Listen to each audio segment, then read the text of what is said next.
வணக்கம், நான் உங்கள் Ananthi. Welcome to Ananthi colourful world. இன்னைக்கு செய்யக்கூடிய ரெசிபியை ரொம்ப சுலபமாவே செஞ்சிடலாங்க. உருளைக்கிழங்குனாலே குழந்தைங்களுக்கு ரொம்ப பிடிக்கும். இந்த மாதிரி செஞ்சு கொடுத்தீங்கன்னா குழந்தைங்க ரொம்பவே விரும்பி சாப்பிடுவாங்க. இந்த ரெசிபி செய்யறதுக்கு 4 உருளைக்கிழங்கு எடுத்து இந்த மாதிரி தோலை சீவி எடுத்துட்டேன். தோல் எடுத்ததும் தண்ணியில போட்டு நல்லா கழுவி எடுத்துக்கிட்டேன். கேரட் துருவலை வச்சு இந்த மாதிரி நல்லா சீவி எடுத்துக்கிட்டேன். சீவினதுக்கு அப்புறமா உருளைக்கிழங்குல வந்து தண்ணி வர ஆரம்பிக்கும். அதை இந்த மாதிரி புழிஞ்சு தனியா ஒரு பவுல்ல எடுத்து வச்சிருங்க.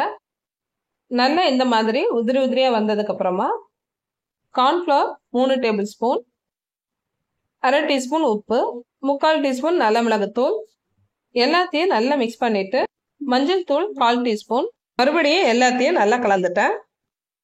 பேன்ல ஆயில் சேர்த்து கலந்து வச்சிருந்த உருளைக்கிழங்க இந்த மாதிரி நல்லா பரத்திட்டேன். ஸ்பூன்ல எடுத்து வைக்கிறத விட கையில எடுத்து இந்த மாதிரி வச்சாதான் நல்லா மெலிசா வைக்க முடியும். இந்த மாதிரி வச்சதுக்கு அப்புறம் தான் அடுப்பு ஆன் பண்ணணும். ஒரு பக்கம் வெந்ததுக்கு அப்புறமா திருப்பி போட்டுட்டேன். கலர் இந்த மாதிரி தேஞ்சானதும் எடுத்துட வேண்டியதுதான். டொமேட்டோ கெட்சப் அல்லது மைனஸ் வச்சு சாப்பிட்டா செம சூப்பரா இருக்கும். இந்த வீடியோ பிடிச்சிருந்தா வீடியோவை லைக் பண்ணுங்க, ஷேர் பண்ணுங்க, சப்ஸ்கிரைப் பண்ணுங்க, மறக்காம பெல் ஐக்கானையும் பிரஸ் பண்ணுங்க. தேங்க்யூ. கீப் வாட்சிங்.